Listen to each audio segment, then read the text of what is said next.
12 नवंबर 1996 की शाम दिल्ली से करीब 100 किलोमीटर दूर लोग आसमान में एक अजीब सा नज़ारा देख रहे थे। एक पल में कड़कती बिजली की गड़गड़ाहट सुनाई दी और अगले ही पल आसमान में एक भयंकर आग का गोला दिखाई दिया, जैसे आसमान में कुछ बड़ा और खौफनाक घटने वाला हो। अचानक आसमान से लोहे के भारी टुकड़े और इंसानों के कटे हुए अंग गिरने लगे। ये मलबा करीब 7 किलोमीटर के दायरे में फैल गया और एक पल में उस दिन ने भारत में एक ऐसी दिल दहला देने वाली घटना को जन्म दिया जिसकी गूंज दुनिया भर में सुनाई दी।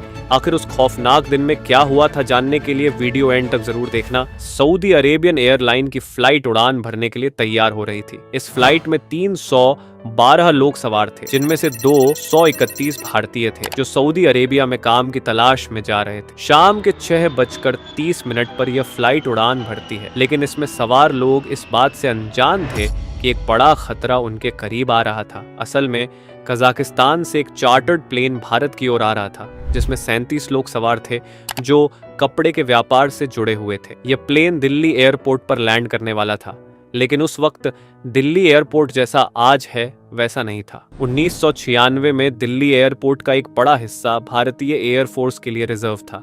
इसी वजह से यहाँ फ्लाइट्स के आने और जाने के लिए सिर्फ एक ही एयरवे उपलब्ध था। एयरवे का मतलब होता है आसमान में एक निर्धारित मार्ग जिस पर विमानों को उड़ान भरनी होती है। यह बिल्कुल वैसे ही होता जैसे सड़क पर गाड़ियां चलती हैं और उनके लिए अलग अलग ट्रैफिक लेन होती है। अब जरा सोचिए, अगर आने वाली गाड़ियों और जाने वाली गाड़ियों के लिए एक ही ट्रैफिक लेन हो तो क्या होगा?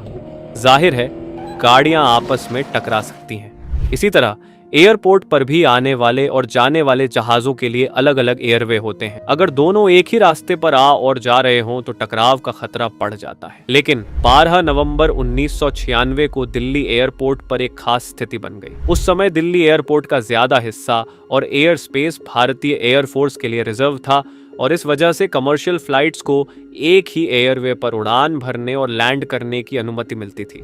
एयर ट्रैफिक कंट्रोल ने सऊदी अरेबियन फ्लाइट को उड़ान भरने की अनुमति दे दी थी और उसी दिन एटीसी में 42 वर्षीय वी.के. दत्ता ड्यूटी पर थे। जब एक ही एयरवे पर दो फ्लाइट्स सामने आती हैं तो उन्हें एक दूसरे से 1000 फीट की ऊंचाई पर रहना चाहिए ताकि दोनों फ्लाइट्स सुरक्षित रूप से एक दूसरे के नीचे से गुजर सके। कजाकिस्तान एयरलाइन का प्लेन दिल्ली एयर स्पेस में घुस चुका था और दोनों फ्लाइट्स को वी.के. दत्ता एक साथ गाइड कर रहे थे। कुछ समय बाद सऊदी अरेबियन फ्लाइट 10,000 फीट की ऊंचाई पर पहुंच जाती है और पायलट वी.के. दत्ता से 14,000 फीट की ऊंचाई पर जाने की अनुमति मांगता है। वी.के. दत्ता उसे मंजूरी दे देते हैं और सऊदी फ्लाइट 14,000 फीट की ऊंचाई पर पहुंचकर उड़ान भरने लगती है। उस वक्त दिल्ली एयरपोर्ट पर सिर्फ एक ही प्राइमरी रडार था जो फ्लाइट्स की स्थिति और उनकी ऊंचाई या रफ्तार जैसे बुनियादी आंकड़े दिखाता था।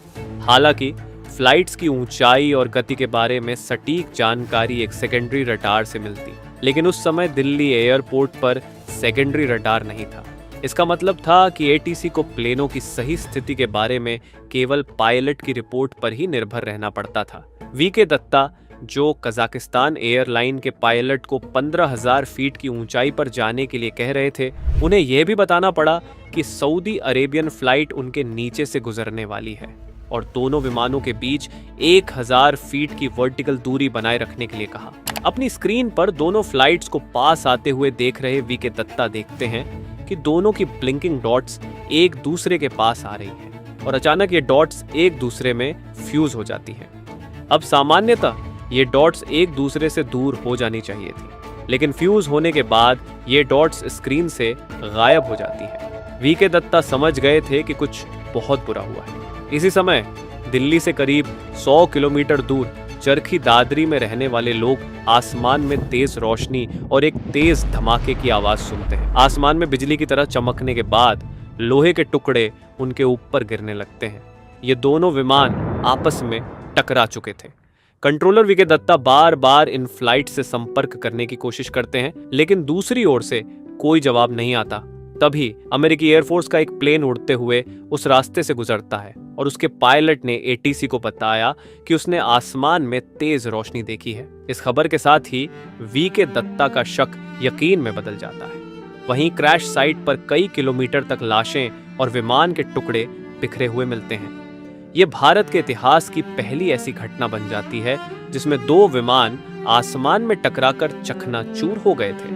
अब सवाल उठता है, कहां पर गलती हुई? क्या यह कंट्रोलर वीके दत्ता से चूक थी या फिर किसी तकनीकी खराबी की वजह से यह हादसा हुआ था? इस हादसे की जांच शुरू की जाती है। अगले ही दिन दोनों विमानों के ब्लैक बॉक्स को खोज लिया जाता है और डिकोड करने के लिए भेज दिया जाता है। लेकिन ब्लैक बॉक्स से प्राप्त डाटा को डिकोड होने में वक्त लगता है। इस घटना के पीछे 3 मुख्य कारण हो सकते थे। पहला कारण यह हो सकता था कि शायद किसी एक पायलट ने एटीसी द्वारा दिए गए निर्देशों का पालन सही से नहीं किया।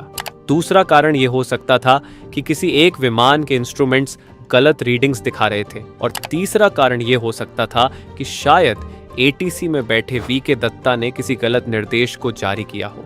इस गुत्थी को सुलझाना केवल तभी मुमकिन था जब दोनों विमानों के ब्लैक बॉक्स के डाटा को डिकोड किया जाता।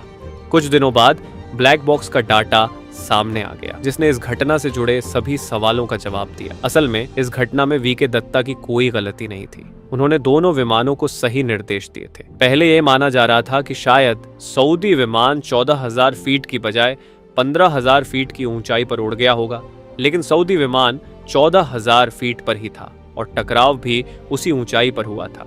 तो साफ था कि गलती कजाक विमान से हुई थी। लेकिन फिर ऐसा क्या हुआ कि कजाक विमान ने इतनी बड़ी गलती कर दी?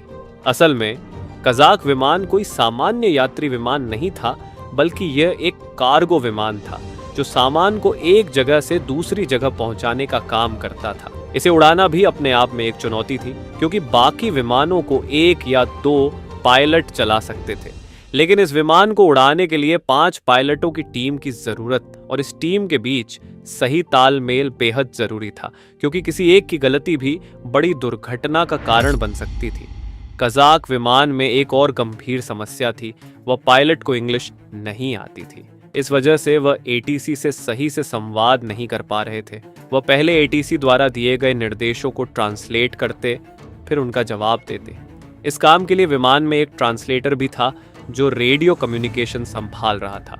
लेकिन एक और बड़ी गलती यह थी कि कजाक विमान के क्रू में माप की इकाइयों को लेकर भी कंफ्यूजन था। वे डिस्टेंस को मीटर में मापते थे, जबकि एटीसी फीट में जानकारी दे रहा था, और इसी कंफ्यूजन ने हादसे का कारण बना दिया और कजाक विमान अपने प्लेन को 15,000 फीट की बजाय 14,000 फीट की ऊंचाई पर ले आया।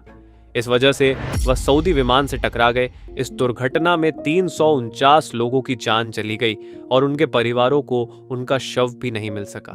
सऊदी विमान के ब्लैक बॉक्स की रिकॉर्डिंग से यह भी पता चला कि जब दोनों विमान आपस में टकरा गए, तब क्रू को यह महसूस हुआ कि अब उनकी कोई बचत नहीं है। मरने से पहले उन्होंने अपनी इस्लामिक प्रार्थना की